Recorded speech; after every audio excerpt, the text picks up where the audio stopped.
Welcome back to my YouTube channel She Cooks Healthy and today I am going to make dry fruit पेड़ा। अगर आप नवरात्रि का fast करते हैं या एकादशी का फास्ट करते हैं या कोई और फास्ट करते हैं जो सिर्फ फ्रूट और ड्राई फ्रूट स्पेसिफिक है तो आप ये पेड़ा बहुत ही आसानी से बनाकर उस फास्ट में खा सकते हैं।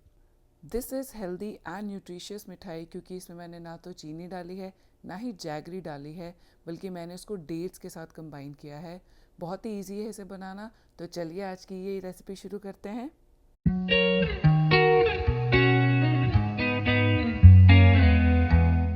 First of all we'll have 10 pitted dates in a bowl filled with water. Pitted dates माने कि बिना बीज के खजूर, वो हम 10 ले लेंगे एक बोल के अंदर। ये जो पानी है वो थोड़ा सा ल्यूक वार्म है और इसे हम कम से कम 2 से 3 घंटे साइड में रख देंगे ताकि ये जो खजूर है वो थोड़े से सॉफ्ट हो जाएं और हम इसका जो है एक डेट्स का पेस्ट बना पाएँ और वही पेस्ट हम बाइंडिंग के लिए यूज़ करेंगे। अब हम ड्राई फ्रूट रोस्ट कर लेते हैं। तो सबसे पहले मैंने एक पैन में 3 कप्स फॉक्सनट्स लिए हैं जिसे मखाना भी कहते हैं। हम इसको अच्छे से रोस्ट कर लेंगे। अब आप देख सकते हैं कि मैं इसे लगातार चला रही हूँ, लेकिन आप इसको मीडियम फ्लेम पर बीच बीच में भी चला सकते हैं या आप इसको लगातार चला सकते हैं। बस इतना ध्यान रखिएगा कि फ्लेम जो है वो बहुत हाई नहीं होना चाहिए, नहीं तो जो फॉक्सनट्स हैं वो जल भी सकते हैं।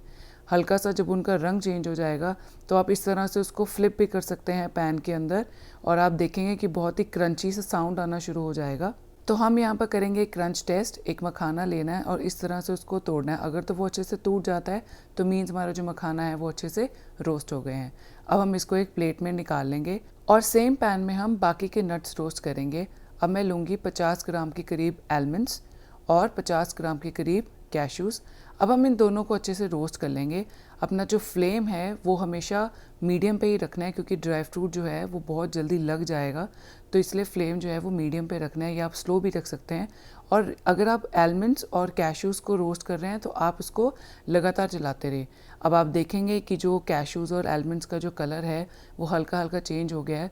तो आप एक कैशू या आलमंड खाकर देख सकते हैं यहाँ पे। अगर आपको लगेगा कि वो क्रंची हो गया है तो मीन्स ये रोस्ट हो गए हैं। इसको हम सेम प्लेट में बाहर निकाल लेंगे और हम पैन को फ्लेम पे रख देंगे और इसमें मैं डाल रही हूँ 25 ग्राम पम्पकिन सीड्स, 15 ग्राम मेलन सीड्स, 10 ग्राम फ्लैक्स सीड्स और 10 ग्राम चिया सीड्स। क्योंकि पैन ऑलरेडी गर्म है और फ्लेम चाहे लो है लेकिन सीड्स जो हैं वो बहुत जल्दी रोस्ट हो जाएंगे, तो आप इसको लगातार चलाते रहिएगा और इसको बस आप 5 से 7 मिनट ही ऐसे इस तरह से आप रोस्ट करेंगे तो आपके जो सीड्स हैं वो तैयार हो जाएंगे। एक टिप शेयर करना चाहती हूँ यहाँ पर, अगर आपके पास एयर फ्रायर है तो आप एयर फ्रायर में भी ये सारे नट्स जो हैं बहुत इजीली रोस्ट कर सकते हैं। मैं कैप्शन में टेम्परेचर सेटिंग्स डाल दूँगी एयर फ्रायर की, सो दैट जो काम है रोस्टिंग का वो थोड़ा सा आपका जल्दी हो जाएगा। रोस्टेड नट्स एंड सीड्स को थोड़ा सा कूल डाउन होने देना है और उसके बाद हम उसको डालेंगे एक ब्लेंडर में और हम एक इसका फाइन पाउडर बना देंगे। अब एक और चीज़ आप इससे बना सकते हैं, जब इसका पाउडर बन जाएगा तो उसमें आप 1/4 कप जैगरी डालेंगे तो आप इसकी पंजीरी भी बना सकते हैं और अगर आप पोस्टपार्टम पीरियड पे हैं तो आप ये बहुत ही आराम से खा सकते हैं, बहुत ही फ़ायदेमंद होगा। अब क्योंकि मैं पेड़ा बनाने जा रही हूँ तो जो डेट्स का ये पेस्ट मैंने बनाया था वो मैं अपने नट्स और सीड्स पाउडर के साथ मिक्स कर दूँगी और इन दोनों को अच्छे से बाइंड कर दूँगी। जो भी प्रपोर्शंस मैंने बताया है नट्स का, सीड्स का और डेट्स का, ये बिल्कुल राइट प्रपोर्शन है पेड़ा बनाने के लिए।